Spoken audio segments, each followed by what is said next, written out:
they told me I could talk about whatever I wanted. So I instantly knew that I wanted to talk about freedom. When I was little, freedom and like the ideal dream, I guess, to me was I wanted to grow up and get married and have babies and live every day like together in the sunshine. And obviously, when we're little, we don't know a lot about like the real world and stress and responsibilities and all the things. I was blessed enough to meet the love of my life at age 14, and we got married and had our first baby at 19. And that's when the real world arrived and kind of started to rain on my parade a little bit. And Tyler was at ORU. And the only way we could afford for him to go to school was he played Division I college soccer the whole time. So I'll put a little picture of our, there we go. So he would have 5 a.m. practices and 5 p.m. practices, and then take a full course load, and then travel for games, and then any other available second he was waiting tables. And we were living on $14,000 a year as a family of 3. And we didn't have a washer and dryer. I was like hand washing onesies in the sink and stuff. And we couldn't just like put gas in our car and go to the park like whenever we wanted. And so while he was, and on a side note, we look back on those years with such fondness also at the same time. So while he was doing all of that, we never saw him. So it was kind of like me and my little guy. And I was doing anything I could to kind of supplement that. So I was watching other people's babies in our home during the week. And then on the weekends, I would take my little buddy and we would go around to garage sales. And I would buy things like toys or pieces of furniture, and I would like clean them up and fix them up, and then I would flip them on Craigslist. And so I would make, like anytime I would make $20 or $50, my currency and what I wanted was to buy Tyler's time with us. So time was always my currency from the very beginning. If it meant that he didn't have to wait tables for a couple hours and we could see him on the weekends, that was all that I wanted. And one of my favorite parts about being like, I guess, a nanny, like watching babies at our house, was taking pictures of them and sending them to their parents who were at work all day and missing them. And so I did that all the time, and eventually they would post them on Facebook, and their friends would sometimes ask if I could take pictures of their kids. So I followed, at the time there was no Instagram, it was like bloggers. It was like, I followed all these photography blogs, and I was so inspired by them. I thought it was so cool. And so eventually I approached Tyler and I was like, can we buy me a camera? And it was $400, which could have been literally like $4 million. And we were very strict on not going into debt and like living within our means. And I'm so thankful for that. But I was going to ask him, I was like, listen, I found this Best Buy card. It's 18 months, no interest. I can pay it off in 18 months. Like, I know I can do it. And he said, absolutely. If you think you can do it, I know that you can. And you just tell me what you need from me. So we bought the camera. I went home and I opened up Craigslist. Craigslist has played an oddly large role in my life. Like, for real. And so I like make this ad, and it says, for $30, I will meet you and your family in a field or a railroad track, and I'll shoot you. And people responded.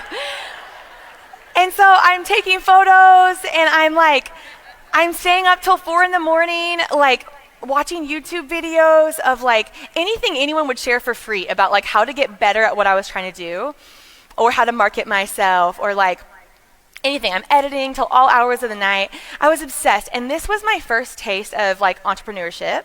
Well, I guess technically flipping like toys on Craigslist was my first taste, but this was my first like legitimate taste. And it was also my first time to feel this feeling of, if I am unsatisfied with something in our life, like I have the power to change it. Like I'm a little bit capable, I think. And so I start like kind of raising my prices, like $50 to meet you in the field, like $100. And I'm like kind of building a little business and I'm loving it. Like I'm loving it, you guys. So it came time for Tyler to graduate. He got a job. We have 2 kids by this point, 2 by 22. And he got a job, not like a great one, but we had a washer and dryer. Yeah. And we could put gas in the car and go to the park like literally whenever we wanted. And it was awesome, except we still never saw him. He was working 80 hours a week in a cubicle that had no window. And he was sad. Like it hurt his heart. And if y'all met him last night at the award show, like he loves really hard. And it broke his heart to be away from us, and it broke our hearts, and especially my oldest son. So he was like 4. And he would cry every time Tyler would leave for work. And it was this big thing, like when's the next daddy day, you know? So I went to Target and I bought a like dry erase board calendar, and I'm like, I'm gonna help him visualize this and kind of like accept that this is how life works, you know? And so I bought this calendar, and I remember exactly where I hung it in my kitchen, and I remember I had a blue marker, and I was circling the daddy days, and I was creating this visual to help him accept this. And instead, as I'm circling every, 2 days out of every 7, and it was really only 1 because on Saturdays I'm shooting now. As I'm circling 1 day out of every 7 days, I didn't want him to accept it anymore. I didn't want to accept this. I was like, you know what? No, we're not doing this. And again, I share these struggles with you not because I think that they're unique. It's because I know that they're not. Like I know that you guys can relate to it. And I know that that's just like the American way, right? Like we go our separate ways in the morning and we all do things maybe we generally don't enjoy, and then we give each other the leftovers of our time and our energy, and that's supposed to just kind of be enough. And it was not enough. It wasn't enough for my little guy. I didn't want that to have to be enough for him. So around this time, we were having a conversation of what if we just bring you home, babe, and we cut our income in half, go back to being broke as a joke, and we just be together, though, you know? And at the same time, we had been talking about adoption for a while. And all of a sudden, we feel like this green light from God. And those two things seem to like kind of conflict, because adoption's expensive. But we went ahead and we did both things. We brought Ty home, and we put in our book to adopt. And a month goes by, and we got a phone call that, in summary, was, hey, congratulations, you have a son. He's 3 months old. He'll be home in 2 hours. Highly recommend. Highly recommend.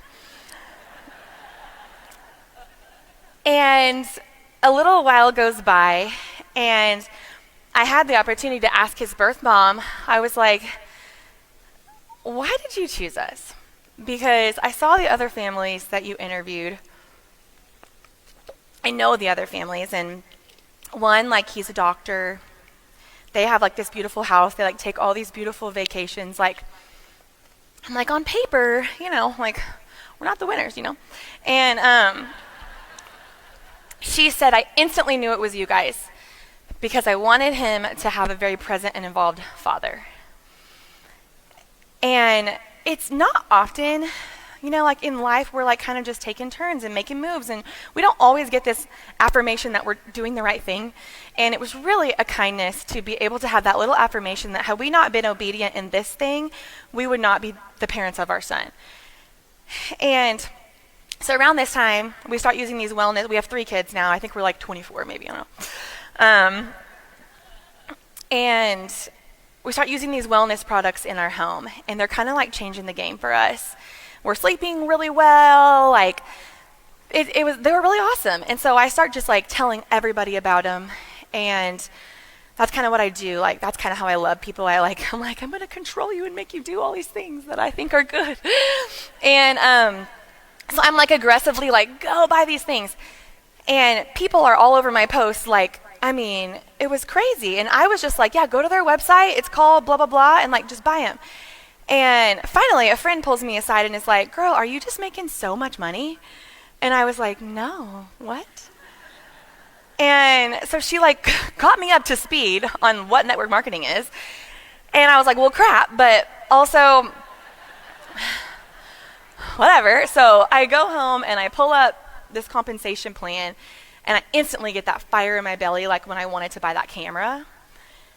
And I went to Tyler and I was like, babe, can I do this? And will you help me do this? Like, can you pick up slack and do extra dishes and bedtimes? And like, can you help me learn taxes and adulting? And like, can you help me? And can we do this? And he said what he has said to me since we were 14. I believe in you. If you think you can do it, I know you can. What do you need from me? And let's go. So I dove in, like all the way in. I was like literally obsessed. And my first goal for myself was I want to make $1,000 a month so that I can buy my Saturdays back with my family. Because again, that is my currency. That was my currency. And that first month, it happened. And we were like, oh. And actually Tyler was like super skeptical, and he was like, let's wait till it like clears the bank. Like, this seems really sketchy. And it happened. And as a result of that, we began to dream for the first time. And I don't know if you've ever lived in survival mode or like hand to mouth, bill to bill before. Probably you have. I don't know. You can raise your hand if you want. I feel you're to be more. Okay. So anyways, for those of you not familiar with survival mode, dreaming feels like a luxury that you just like don't really have, because what's the point, you know? Or you don't know, but I'm telling you. We had not been surrounded by people who dreamed, or surrounded by people who strived for more or wanted to grow themselves, or, you know, this was all like very new to us. But dreaming was a natural byproduct of like what was happening. So anyways, we would stay up really late after the kids would go to bed, and we would sit down at the kitchen table and we would fill up these notebooks with dreams that were super specific. If we could make another $1,000 in a month, who could we bless? What could we pay off? What could we like fix around the house? Like, we would like dream. If we could make $4,000 in a month, like, what could we do? How, could we invest? Like, what could we do? How could we? And we like, what if we could make like $10,000 in a month? 20, like, you know, and we filled up these notebooks. And also, these dreams started coming out that we didn't know were ever even like in our hearts at all. Tyler was raised by a single mom. She raised 4 boys, worked so hard. And he was like, I want to take my mom to the beach. And we had never seen the beach or the mountains. We were like, I want to go take our kids and see the beach and the ocean. And we wanted to fund adoptions for other families. If somebody was willing to put their yes on the table and open their home, we didn't want finances to be the reason why they had to say no. We were like, let's buy land. Like, let our kids run wild and free. We're like dreaming all this stuff that seemed insane. And slowly the things started to happen. And it was wild. Like, we paid off our adoption, fully funded another adoption in the same year. We took Tyler's mom to the beach. You know, our kids got to put their feet in the sand. And we were able to start funding adoptions for other families. We were able to buy a little bit of land. Eventually, we were able to give more to our church in a month than we used to make in a year. And as a result of that, we began to have this fierce passion for wanting this freedom we had found for other people. People we knew, like our friends and our family. Like, it's no fun to travel alone. It's no fun to win alone. It's no fun to be free when your friends are trapped, you know? And we also wanted it for people we didn't know at all, strangers. Like, I would come home and I'd be like, babe, I met the sweetest mom at the park, and she just had her second baby, and she's 8 weeks old, and she's about to have to drop her off at daycare, and she cried just telling me about it. And I just want to tell her, like, you don't have to do that. There's a different way. Tyler would come home and tell me, man, I met the coolest guy, and he was showing me pictures of his kids, and his eyes were just beaming, and he works 9 months out of the year out of state. And I wish I could change it for him, you know? And we had this passion, which was really like frustration. Like, it was like a pissed offness that this was just like the norm for everyone, you know? And I credit that passion and that frustration to our success then, and I still credit that to any success that we have now. Just, I still wake up with that passion, and I want to change it for everybody. I want this freedom for everybody. And I say all the time, if nothing changes, nothing changes. Sometimes people will tell me, like, I've lived in poverty my whole life, and I want to do what you do, but I can't afford an XM kit. And I will tell them, if nothing changes, nothing changes. I've been there, I understand. Go walk dogs and make money. Go sell your bed on Craigslist. Like, you don't have to do it right now, but like, make it happen. Like, it's within you. Make it happen, because if nothing changes, nothing changes. And so anyways, can't see very far, to be honest. All right. So it came time for us to have our 5th child. We were chugging along with the babies. And I decided on a home birth, which I had never done before. And God, okay. Always a mixed response on that.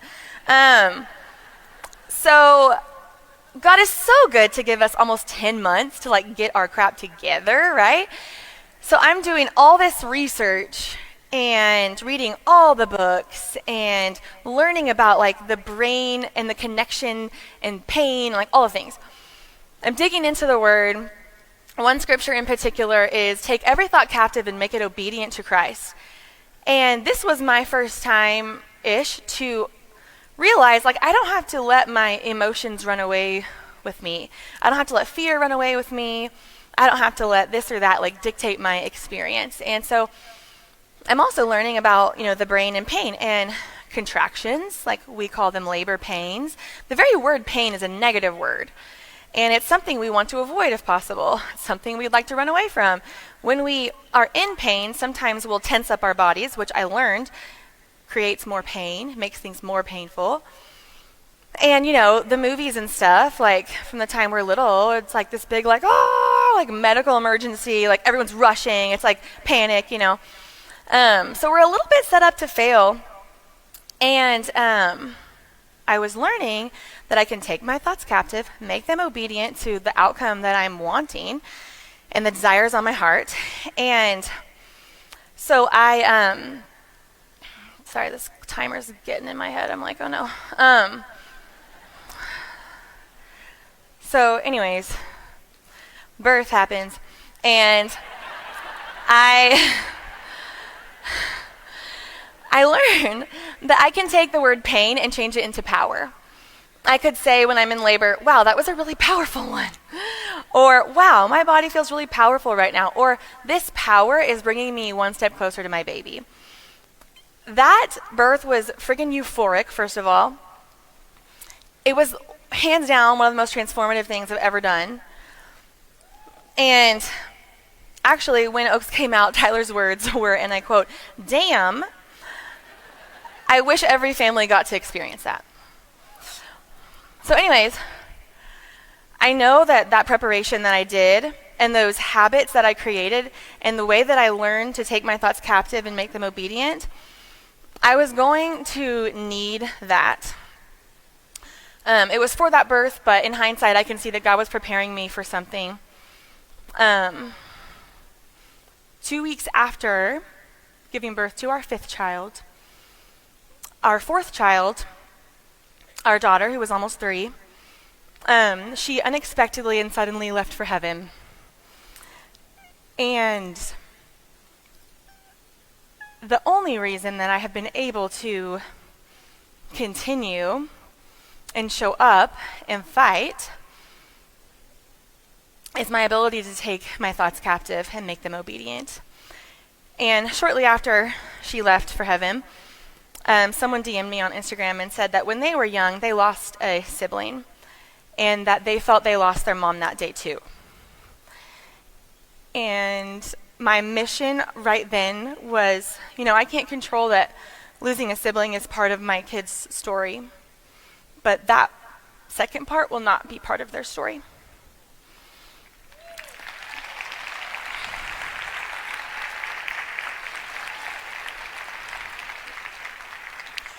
So we have the option to take our thoughts captive and make them obedient. And I specifically take grief and I turn it into gratitude. And we can't bypass grief, and we shouldn't. The grief is going to match the size of the love, so it's going to be big. And I know for me, I'm going to carry it the whole way. I'm going to carry that to the finish line, get my baby. But until then, it's something I'm going to carry the whole way. But we have a choice. We can fall into this place of, why didn't I get more time? Or instead, we can say, thank you, Jesus, for every minute of time that I got. Thank you. We didn't know she was going to be a short-term gift, but we didn't deserve that gift at all, and you gave it to us, and you are so good. And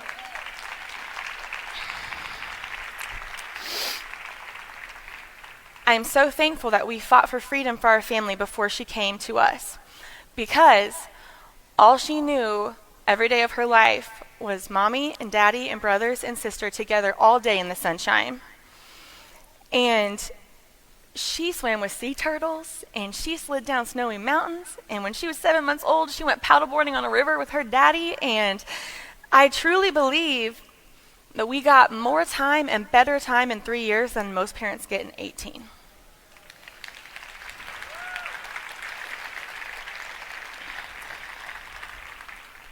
So when I get on here and I talk about freedom and all that stuff, I don't want it for you someday or eventually. I want it for you now. I want it for you now so badly.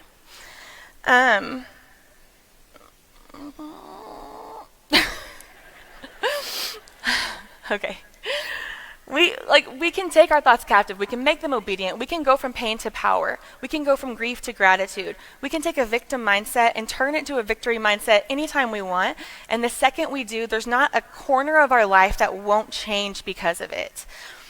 And we can accept, our lot in life, and, we can pay bills till we die and give our family the leftovers, or we can get up and fight, and we can change it. And our families are so worth the fight. George Washington said, liberty, when it begins to take root, is a plant of rapid growth. You have to taste freedom before you have this insatiable hunger for more of it. But once you taste it, you're going to want more of it, more of the same kind of freedom, and more freedom in like every area of your life. It's kind of like motivation. People think that motivation happens and then you take action as a result of the motivation, and it's backwards. You can be like, I don't want to clean my kitchen. I don't want to clean my kitchen. But if you get up and just do the dishes, you're like, that felt good. I'll just wipe off the counters. And then you're like, we've come far enough. Let's just sweep the floors. And before you know it, your kitchen is clean, not because you were motivated, but because you took action, and that spurred motivation. But you have to reach out and grab that first taste of freedom. There are so many people wearing invisible chains they don't even see because they've never tasted freedom. And I don't want that for you. I don't want that for me. I don't want that for you guys. I heard a quote a couple years ago. Don't envy someone in their winning season. You don't know what they lost in their losing season. And I like this for two reasons. Number one, there's no such thing as an overnight success. If you see someone come into something like Modere and they look like an overnight success, you are tuning in to this part of their story. You don't know the season of loss, season of sacrifice, season of working while everyone else is watching Netflix. You don't know all the no's they had to say so they could prioritize their yeses of being consistent and showing up.